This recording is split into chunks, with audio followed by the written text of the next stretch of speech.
ذالک الکتاب لا ریب فیہ ھدی للمتقین قال النبی صلی اللہ علیہ وسلم اشراف امتی حملۃ القرآن وقال النبی صلی اللہ علیہ وسلم طلب العلم فریضۃ علی کل مسلم ومسلمۃ صدق اللہ وصدق رسولہ النبی الکریم فنحن علی ذلک لمن الشاہدین والشاکرین والحمد للہ رب العالمین۔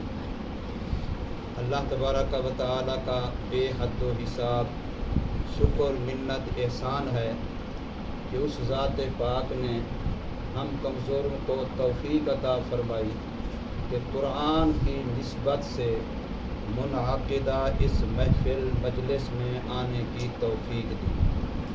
پھر یہ محفل مجلس صرف لحظ پاز وقتی نہیں ہے بلکہ ایک قرآن مجید کے چراغ جلانے، دیا جلانے، قرآن مجید کا ادارہ مدرسہ قائم کرنے کی ابتدائی اور پہلی محفل ہے۔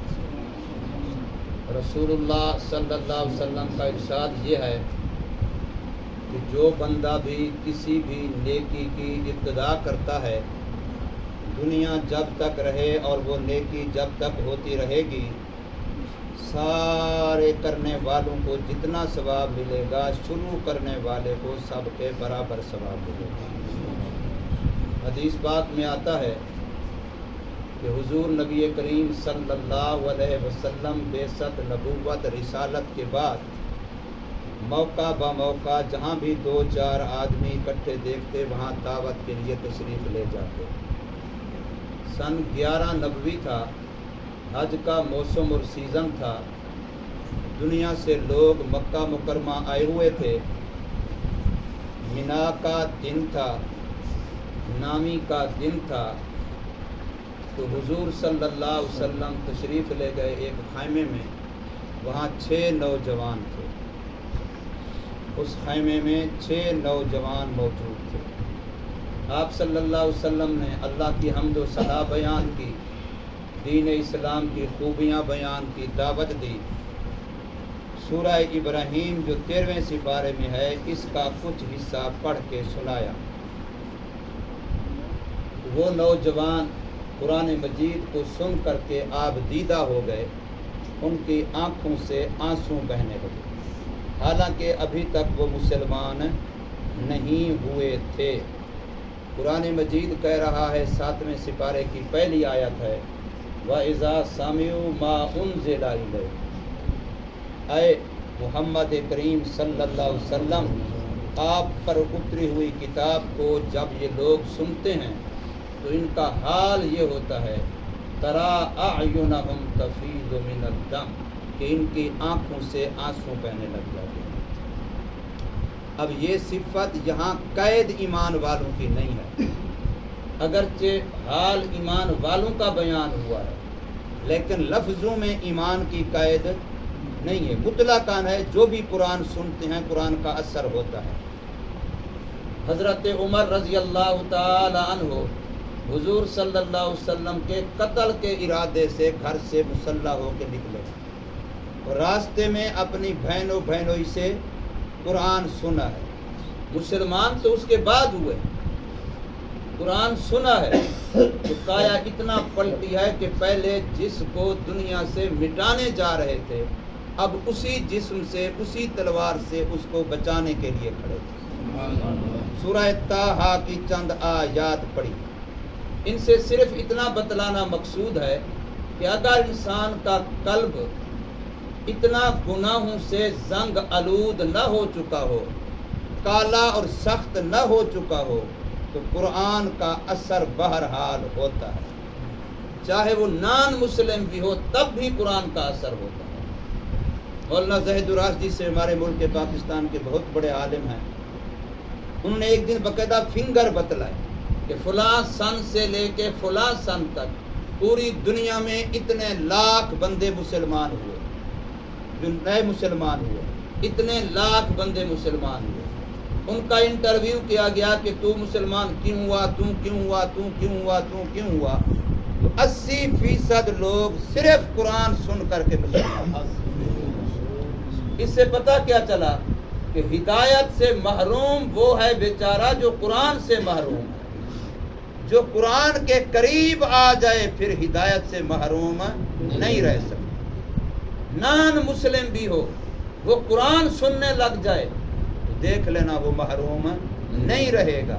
اس لیے تو مکے والوں کو پتا تھا کہ قرآن اثر کرتا ہے، پھر وہ قرآن پڑھنے والوں سے دور رہنے کی بات کہتے تھے۔ حضرت ابو بکر صدیق رضی اللہ عنہ اپنے گھر میں قرآن پڑھتے ہیں اونچی آواز سے۔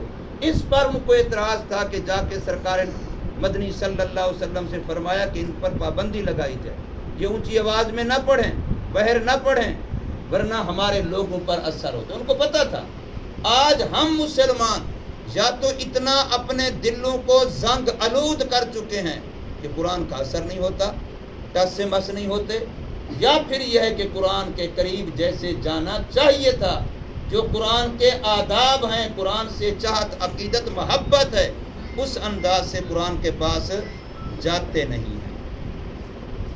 یہ 6 نوجوان جن کی بات میں بھی عرض کر رہا تھا، حضور صلی اللہ علیہ وسلم نے بات فرمائی، آپ نے اپنی دعوت ان کے سامنے رکھی، قرآن پڑھ کے سنایا۔ حدیث پاک میں آتا ہے آپ اٹھ کے جانے لگے تو ان میں سے ایک نے حضور صلی اللہ علیہ وسلم کا دامن پکڑ کے عرض کی، یا رسول اللہ، یہ جو آپ دین ایمان اسلام کی بات کر رہے ہیں تو میں ہاتھ بڑھاتا ہوں، مجھے بیعت اسلام دیجیے۔ وہ ایک مسلمان ہونے کے لیے آگے بڑھا تو باقی 5 بھی اس کی دیکھی، وہ بھی مسلمان۔ یہ پہلا جس نے ہاتھ بڑھایا یہ رافع بن مالک زرقی خزرجی رضی اللہ تعالی عنہ، اور یہ 6 نوجوان مدینہ طیبہ سے تھے۔ اس وقت مدینہ طیبہ کا نام یثرب تھا، یہ وہاں سے تھے۔ سب سے پہلا مدینہ طیبہ کا مسلمان رافع بن مالک زرقی خزرجی رضی اللہ تعالی عنہ۔ اگلے حج کے موسم پر یہ 11 آدمی آئے، اس سے اگلے حج کے موسم پر یہ 72 آدمی آئے۔ اب اگر یہ جا کے وہاں محنت نہ کرتے، دعوت نہ دیتے تو پھر تعداد کیسے بڑھتی؟ اس کا مطلب ہے جس نے ایمان قبول کیا اس نے آگے کام کیا ہے، تبھی تو اگلے سال 6 کے بجائے 11 ہوئے، اس سے اگلے سال 72 ہوئے۔ یہ تعداد بڑی ہے، دعوت سے بڑی ہے۔ اور پھر ایک وقت ایسا آیا کہ یہی حضرت رافع بن مالک رضی اللہ تعالیٰ عنہ حضور صلی اللہ علیہ وسلم کی ہجرت سے پہلے مدینہ طیبہ سے درمیان سال میں ایک اور ساتھی کو ساتھ لے کر کے مکہ مکرمہ آئے۔ رسول اللہ صلی اللہ علیہ وسلم سے درخواست کی کہ اب مدینہ طیبہ میں مسلمانوں کی تعداد معتدبے ہو چکی ہے، اب ہمیں ایک معلم کی ضرورت ہے، قرآن کے ٹیچر کی ضرورت ہے، قرآن کے استاذ کی ضرورت ہے، ہمیں ایک عالم دیا جائے، ہمیں ایک قاری دیا جائے، ہمیں ایک دین جاننے والا دیا جائے جو مکہ میں مسلمان ہونے والوں کو دین سکھلائے۔ تو حضور صلی اللہ علیہ وسلم نے حضرت مصعب رضی اللہ تعالیٰ عنہ کو بھیجا۔ یہ مدینہ طیبہ کے سب سے پہلے قرآن کے استاد ہیں۔ مدینہ طیبہ کا سب سے پہلا مسلمان ہونے والا حضرت رافع بن مالک ہیں، اور سب سے پہلا مدینہ طیبہ کا قرآن کا معلم اور استاد بن کے جانے والا وہ حضرت مصعب رضی اللہ تعالی عنہ ہے۔ ایک زمانہ تھا کہ مسلمان آبادیاں یہ محسوس کرتی تھیں کہ ہماری ضرورت ہے، ہمارے اندر کوئی عالم دین ہونا چاہیے، کوئی قاری قرآن ہونا چاہیے، کوئی اسلام کا مبلغ و معلم ہونا چاہیے۔ اور آج معذرت کے ساتھ ہم عرض کرتے ہیں، یہ الگ بات ہے کہ مدارس نے محنت اتنا کی الحمدللہ تو مسلمانوں کے تعاون سے، کہ باقی ہر چیز میں لوڈ شیڈنگ ہو سکتی ہے، مولوی میں لوڈ شیڈنگ نہیں ہے۔ یہ الگ بات ہے کہ مدارس کی محنت ہے، ورنہ اس زمانے میں آپ لوگ حکومت سے، ایم این اے سے، ایم پی اے سے، کسی اور ادارے سے آپ 1000 مطالبے کرتے ہیں، اپنی گلی کا مطالبہ بھی کرتے ہیں، نالی کا مطالبہ بھی کرتے ہیں، پانی کا بھی کرتے ہیں، گیس کا بھی کرتے ہیں، بجلی کا بھی کرتے ہیں، فلاں کا بھی، لیکن کوئی مسلمان آبادی آپ کو ایسی نظر نہیں آئے گی جو یہ کہے کہ ایک عالم بھی ہماری ضرورت ہے، ایک بڑا مفتی بھی ہماری ضرورت ہے، ایک بڑا قاری بھی ہماری ضرورت ہے۔ جب تک وہ نہ ہو تو ہماری ضرورتیں پوری کیسے ہوں؟ اور آپ کو پتہ ہے کہ جہاں ایسی آبادی ہو کہ وہاں مسلمانوں کی، انسانوں کی، بسنے والوں کی ساری ضرورتیں پوری نہیں ہوتی تو وہاں جمعہ بھی نہیں ہوتا، عیدیں بھی نہیں ہوتی۔ یہ شرط ہے کہ نہیں ہے کہ ضروریات زندگی ملتے ہوں؟ جوتی ضرورت ہے، برتن ضرورت ہے، کپڑا ضرورت ہے، تو کیا قرآن ضرورت نہیں ہے؟ نماز ضرورت نہیں ہے؟ دین ضرورت نہیں ہے؟ کوفہ شہر حضرت عمر رضی اللہ عنہ نے آباد کیا۔ کوفہ شہر کی بنیاد حضرت عمر رضی اللہ عنہ رکھی اور شہر کو بڑے خوبصورت انداز سے اس وقت کے لحاظ سے بنایا، ساری ضرورتیں بظاہر اس وقت کے لحاظ سے پوری کی، بڑا عمدہ قسم کا شہر بنایا۔ حدیث پاک میں یہ واقعہ موجود ہے، اسد الغابہ کتاب کا نام ہے فی معرفت الصحابہ، علامہ ابن کثیر رحمہ اللہ تعالی کی، اس کے اندر یہ لکھا ہے کہ کوفہ والوں کو سارا کچھ مل گیا دنیا کے لحاظ سے، لیکن کچھ دنوں کے بعد ان کا ایک وفد آیا مدینہ طیبہ حضرت عمر رضی اللہ عنہ کے پاس کہ اے خلیفۃ المسلمین، ہم کوفہ سے آئے ہیں، شہر آپ نے بسایا ہے، وہاں یہ بھی سہولت ہے، یہ بھی سہولت ہے، یہ بھی سہولت ہے، لیکن کوفے میں کوئی بڑا عالم نہیں ہے، کوئی بڑا مفتی نہیں ہے، ہم اس لیے آئے ہیں کہ ہمیں دین کی ضرورت کے لیے ایک بڑے عالم کی ضرورت ہے۔ آج بھی مسلمان یہ ضرورت محسوس کرتا ہے؟ آج تو کہتے ہیں مسجد میں امام بھی وہ رکھنا ہے جو پیسے تھوڑے، چاہے وہ جتنا کتنا میاں جی ہو، اس کو نماز روزے کے مسئلے آئیں جانا ہے، ہمیں کوئی سروکار نہیں، بس جنازہ پڑھا دے، ختم پڑھا دے، بس ہمارے لیے کافی ہے، پیسے تھوڑے لے، بس خرچہ نہ کرنا پڑے۔ یہ حدیث کا واقعہ بیان کروں، مال کتاب کا حوالہ دے کے عرض کر رہا ہوں، ذمہ داری سے عرض کر رہا ہوں کہ مسلمان آج اس کی ضرورت محسوس نہیں کرتا۔ تو حضرت عمر رضی اللہ عنہ سے فرمایا کہ میں نے تو ایک آدمی رکھا تو میں اپنی ضرورت کے لیے کہ مجھے سرکاری حکومتی معاملات میں کئی دفعہ دین کے معاملے میں مشورے کی ضرورت پیش آتی ہے، لیکن آپ لوگ آئے ہو، اتنی دور سے آئے ہو اور شوق سے آئے ہو، چلو وہ عالم میں آپ کو دے دوں۔ آپ نے اپنے غلام خادم کو فرمایا جاؤ عبداللہ بن مسعود کو بلا کے دو۔ حضرت عبداللہ بن مسعود جب تشریف لائے، بہت چھوٹے تھے وجود کے تھے، ایویں چھوٹے سے وجود، مولوی وقار سے بھی آدھے تھے، بہت چھوٹے سے وجود تھے، یہ باقاعدہ سیرت کی تو بڑی وضاحت سے لکھا ہے۔ تو جب وہ لائے تو کوفے والوں نے دیکھا تو کہنے لگے جی ہم نے آپ سے عالم مانگا، یہ آپ کیا کر رہے ہیں؟ آج لوگوں کا یہ ہے، ذرا اینک وینک ہو، ٹوپی ہو، پیٹ بڑا ہو، ٹانگیں موٹا موٹا ہو، پھر کہ ہاں یہ بڑا مولانا صاحب ہے، اور اگر ایسا ویسا بیچارہ کہتے ہیں پتہ نہیں کیا ہے یہ۔ بہرحال تو لوگ کہنے لگے ہم نے آپ سے عالم مانگا ہے، بڑا عالم مانگا ہے، بڑا مفتی مانگا ہے، آپ یہ دے رہے ہیں؟ تو حضرت عمر نے وہاں ایک جملہ ارشاد فرمایا جو اس کتاب میں لکھا ہے کہ لوگو، سر سے لے کے پاؤں تک جو تمہیں یہ مختصر سا وجود نظر آ رہا ہے، یہ علم سے بھرا ہوا ہے۔ اور حدیث میں علماء نے یہ بات لکھی ہے واقعات میں کہ تمام صحابہ کا علم دو شخصیتوں میں منحصر تھا، ایک حضرت علی اور ایک حضرت عبداللہ بن مسعود رضی اللہ تعالی۔ عرض کرنے کا مطلب یہ ہے کہ اللہ کا شکر سمجھیں، اس نعمت پر بارہا اللہ کا شکر کریں، سجدہ شکر کریں کہ آپ کو اللہ نے یہ احساس نصیب فرمایا، یہ درسگاہ نصیب فرمائی، اللہ نے اس کا اہتمام نصیب فرمایا اور پہلی مجلس محفل میں شرکت کی توفیق عطا فرمائی۔ حج عمرے پہ جاتے ہو تو رسول اللہ صلی اللہ علیہ وسلم کے قدموں میں آج بھی چبوترے موجود ہیں اصحاب صفہ کے، جا کے وہاں ہم لوگ قرآن پڑھتے ہیں، وہاں بیٹھ کے حدیث پاک پڑھتے ہیں، جس کا کند ذہن ہو، زیادہ علم میں بات نہ چل رہی ہو تو وہاں بیٹھ کے تھوڑا سا پڑھے تو اللہ ذہن بھی کھول دیتا ہے۔ آج بھی وہ مسجد نبوی میں اصحاب صفہ کے چبوترے باقاعدہ موجود ہیں سرکار مدینہ صلی اللہ علیہ وسلم کے قدموں میں۔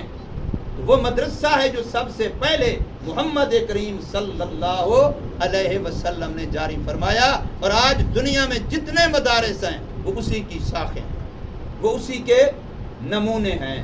اس لیے میرے بھائیوں، یہ تو میں نے عرض کی ضرورت، اب میں دو تین باتیں صرف بات کرتا ہوں کہ قرآن کی برکتیں کیا ہیں، قرآن مجید کی برکتیں کیا ہیں۔ ہمارے قریب زمانے کے عالم گزرے ہیں، علامہ دوست مد قریشی رحمۃ اللہ تعالی علیہ، کوٹہ ضلع مظفر گڑھ میں دار مبلغین کے نام سے مدرسہ ہے، اس کی مسجد کی سائٹ کے ساتھ وہاں حضرت کا مزار مبارک ہے۔ ان کے بیٹے اب زندہ موجود ہیں، مولانا محمد عمر قریشی شیخ الحدیث ہیں، بہت بڑے آدمی ہیں، یہ ان کے بیٹے ہیں۔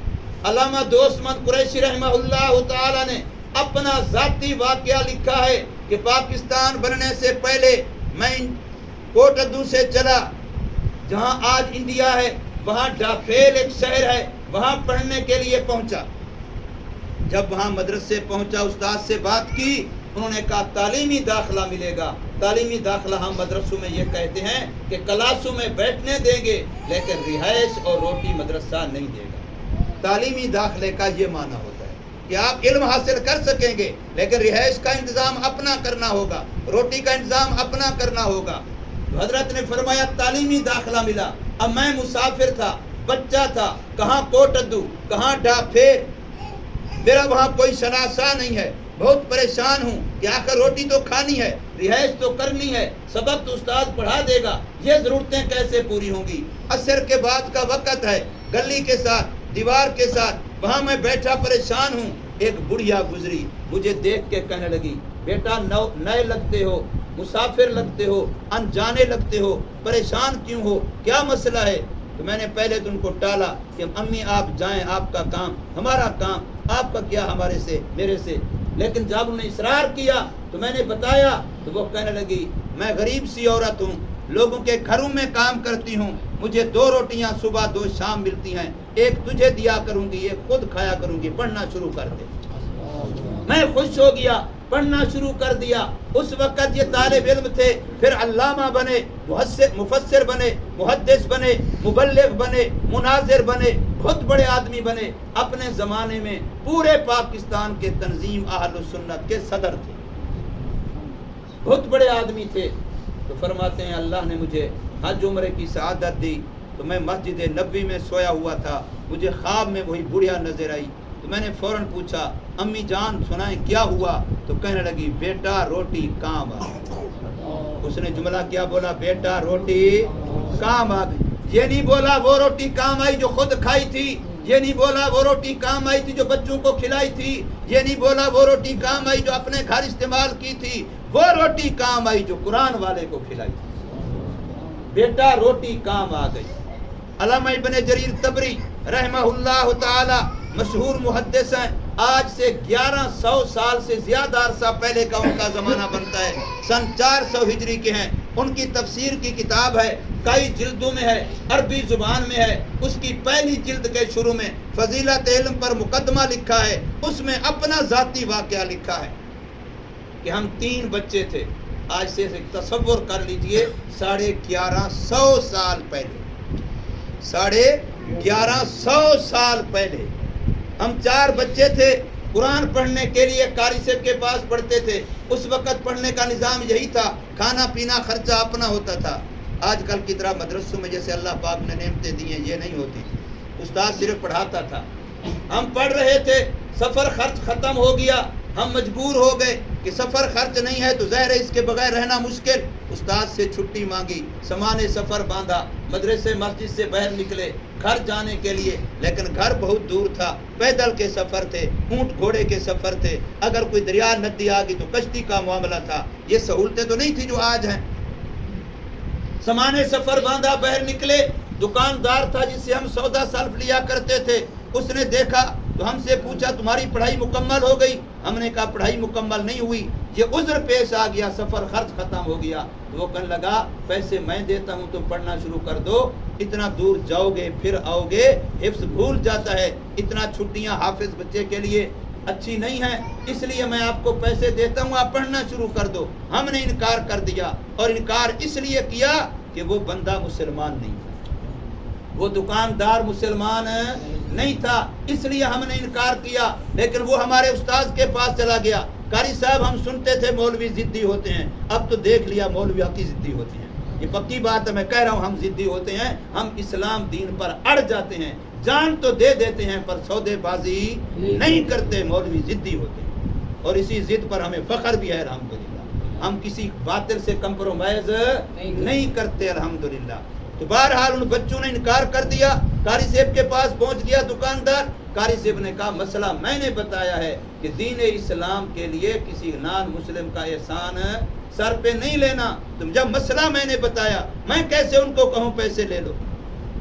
خیر بات یوں طے ہوئی کہ چلو بطور قرض لے لو, کافر سے بھی دنیاوی معاملات لین دین جائز ہے, چلو قرض لے لو, جب بھی تمہارے پیسے آ جائیں یہ واپس کر دینا. تو بچوں نے لے لیا, پڑھنا شروع کر دیا. چند دنوں کے بعد پیچھے ان کا گھر سے کوئی بندہ آیا خبر گیری کرنے کے لیے, تو وہ سفر خرچ بھی لایا. بچے نے پیسے پکڑے, دکاندار کے پاس پہنچ گیا, لو جی اپنا قرضہ لو. دکاندار نے کہا تم ویسے لیتے نہیں تھے, میں نے تو قرض کا بہانہ کیا تھا, اب یہ دینے پہ اصرار کر رہا ہے. اس نے انکار کر دیا, پیسے نہ لیے. رات ہو گئی, رات گزر گئی, صبح کی نماز پڑھ کے یہ مسجد میں بیٹھے ہیں استاد شاگرد. وہی بندہ جو عرصہ دراز سے مسجد کے دروازے پہ دکانداری کرتا تھا, بعض تبلیغ نصیحتیں بھی سنتا تھا, روتا ہوا آیا اور قاری صاحب کو کہنے لگا قاری صاحب کلمہ پڑھاؤ. قاری صاحب نے پوچھا کون سا انقلاب آ گیا, کون سا واعظ مبلغ, ایسا کوئی نصیحت کرنے والا سمجھانے والا مل گیا کہ مذہب بدل رہا ہے. مذہب بدلنا بڑا فیصلہ ہوتا ہے, بڑا مشکل کام ہے. وہ کہنے لگا کلمہ پڑھاؤ, بعد میں بتاؤں گا. جب کلمہ پڑھ لیا تو بتایا کہ آج رات کو سرکار مدینہ صلی اللہ علیہ وسلم کی زیارت ہوئی ہے. آقا نے فرمایا ہے اوے فلانے تو نے میرے مہمانوں کی خدمت کی ہے, میں نے اللہ سے سفارش کی ہے, تیرا نام جہنمیوں کی لسٹ سے فرشت سے کٹوا دیا. جس وقت سے میں نے یہ خواب دیکھا ہے اس کے بعد سو نہیں سکا. یہ فیصلہ کیا ہے اب جیوں گا تو محمد کا غلام بن کے جیوں گا, ورنہ مجھے جینا منظور نہیں. کلمہ پڑھ لیا. یہ بچہ اس وقت ابن جریر طبری طالب علم قرآن پڑھ رہا تھا. اللہ نے اس کو عالم محدث مفسر بنایا. عربی میں اس کی تفسیر کی کتاب ہے جس کا میں حوالہ عرض کر رہا ہوں. یہ کہتے ہیں میں مکہ مکرمہ تھا, طواف کر رہا تھا, مقام ابراہیم کے قریب مجھے وہی بندہ نظر آیا. میں قریب گیا, میں نے پہچان کروائی, میں وہ بچہ ہوں جس کی وجہ سے آپ مسلمان ہوئے تھے. تو خوشی سے رونے لگ گیا, مجھے سینے سے لگایا, کہنے لگا کہ میں سنا کرتا تھا, اب دیکھ لیا ہے کہ قرآن سے بڑھ کر کے کوئی وفادار نہیں, قرآن سے بڑھ کر کے کوئی وفادار نہیں ہے. ادھر میں نے قرآن والوں کی خدمت کی تھی. سب سے پہلی نعمت اللہ نے نبی کی زیارت کروائی, دوسری نعمت اللہ نے ایمان اسلام کی دی, تیسری نعمت اللہ نے میرے خاندان کو مسلمان کیا. اب خاندان کے 13 بندے لے کر کے حرم میں بیٹھا ہوں. یہ قرآن کی برکت, یہ قرآن کی برکت ہے. تو اس لیے میرے بھائیوں میں عرض یہ کرنا چاہتا ہوں کہ قرآن کی برکات آپ اگر آنکھوں سے دیکھنا چاہتے ہیں خدا کے لیے تھوڑا قریب آئیے, تھوڑا قریب آئیے. علم مولانا اشرف علی تھانوی رحمہ اللہ تعالی نے اپنی کتاب میں واقعہ لکھا. پیر ذوالفقار سے دامت برکاتہم نے اسی واقعے کو اپنی کتاب واقعات میں نقل کیا ہے. فرمایا ایک آدمی تھا, پینڈو تھا, دیہاتی تھا, غریب غربا تھا. ہفتے کے بعد ایک دن اپنے گھر دال ساگ روٹی جو بھی پھرتا تھا, جو بن پاتا تھا وہ بناتا اور اپنے سر پہ اٹھاتا, کندھوں پہ اٹھاتا, مدرسے لے آتا, بچوں کو کھلاتا. بڑا خوش ہوتا کہ چلو میری دال, میری روٹی, میرا سالن, میرا ساگ, میری چاٹی کی لسی بچے کھا رہے ہیں, اس سے بڑا خوش ہوتا تھا. لیکن بچے تو بچے ہوتے ہیں, چونکہ اٹھا کے لاتا تھا بیچارہ اپنے سر پہ, اپنے کندھوں پہ.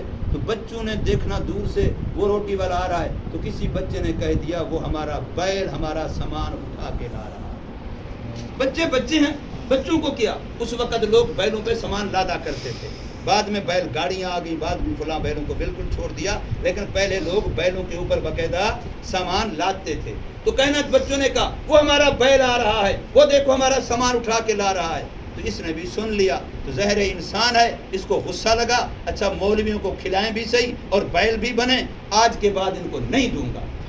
لو جی ایک ہفتہ گزرا, 2 گزرے, 3 گزرے, بچوں کی دعوت بند کر دی. تو ایک دن خود خواب دیکھتا ہے, میدان محشر قائم ہے. یہ حضرت تھانوی کا میں حوالہ دے رہا ہوں, پھر ذوالفقار سے دامت برکات کتاب کا حوالہ سے عرض کر رہا ہوں. خواب دیکھتا ہے خود, قیامت قائم ہے, ہر بندہ حساب کتاب کے ڈر سے شرابور, پسینے سے شرابور, خوف زدہ. یہ بھی بیچارہ سہما ڈرا کھڑا ہے, پتہ نہیں میرے ساتھ کیا بنتا ہے. اچانک وہ بچے کہیں سے اس کو دیکھتے ہیں تو زور سے آواز لگاتے ہیں وہ ہمارا بیل ہے, وہ ہمارا بیل ہے, چلو پکڑو اس کو ساتھ لو. جب تک ہم اس کو ساتھ نہیں لے جائیں گے جنت نہیں جائیں گے. اب اس نے سنا بچے آ کے اس کو چمٹ گئے اور آ کے پکڑ لیا سب نے، لو جی آؤ تجھے جنت لے چلتے ہیں، آؤ تجھے جنت لے چلتے ہیں، جب تک تجھے نہیں لے جائیں گے ہم بھی جنت نہیں جائیں گے۔ ادھر آنکھ کھل گئی تو صبح کو مدرسے آیا، معافی بھی مانگی، کہتا ہے بیل نہ کہو کچھ کہو، اب قرآن والوں کا دامن نہیں چھوڑوں گا، اس لیے کہ قرآن سے بڑھ کے کوئی وفادار نہیں ہے۔ آپ سب کو مبارک ہو، اللہ نے آپ کو یہاں قرآن کا مدرسہ عطا فرمایا ہے۔ میرے آقا نے فرمایا ہے میری امت میں سب سے بہتر وہ لوگ جو قرآن سیکھنے سکھانے والے ہیں۔ حضور کی حدیث ہے کن عالما او متعلما او خادما لہما ولا تکن غیرہم، اے لوگو، اے میرے امتیو، یا دین سیکھنے والے بنو، یا دین سکھانے والے بنو، یا ان دو طبقوں کے خدمت گزار بنو، اس کے علاوہ میرے امتی کے لیے کوئی شایان شان نہیں ہے۔ حضور نے فرمایا الدنیا ملعونۃ وملعون ما فیہا الا العالم والمتعلم وما والاہ، فرمایا ساری دنیا اور جو دنیا میں نقشے نظر آتے ہیں سب اللہ کی رحمت سے دور ہیں سوا دین سکھانے والے کے، دین سیکھنے والے کے اور ان سے محبت کرنے والے۔ یہ بہت بڑی بشارت ہے، بہت بڑی بات ہے۔ اللہ پاک ہمیں قرآن کی محبت نصیب فرمائے، قرآن کی عقیدت نصیب فرمائے، قرآن پر اپنا جان مال وقت لگانے کی توفیق عطا فرمائے۔ مبارکباد کے لائق ہیں یہ بچے بھی، مولانا صداقت صاحب، یہ قاری صاحب اور مولانا جتنے بھی ان کے احباب ہیں، حضرت قاری صاحب سرپرستی فرما رہے ہیں۔ اللہ پاک آپ سب بزرگوں کی اس محنت کو، کام کو قبول فرمائے، آپ اس کو ذریعہ نجات سمجھیں۔ میں پکی بات عرض کر رہا ہوں، جو بھی اس تعلق پہ مرا اس کے لیے بلا مبالغہ یہ بات کہی جا سکتی ہے کہ وہ پکا نجات والا ہے۔ اللہ تبارک و تعالی اس مدرسے کو دن دگنی رات چگنی ترقی عطا فرمائے، قبولیت عامہ مقبولیت تامہ نصیب فرمائے۔ اللہ تبارک و تعالی اس کے فیض کو کمن کیفن پوری دنیا میں عام اور تام فرمائے۔ وما علینا الا البلاغ۔ الحمدللہ۔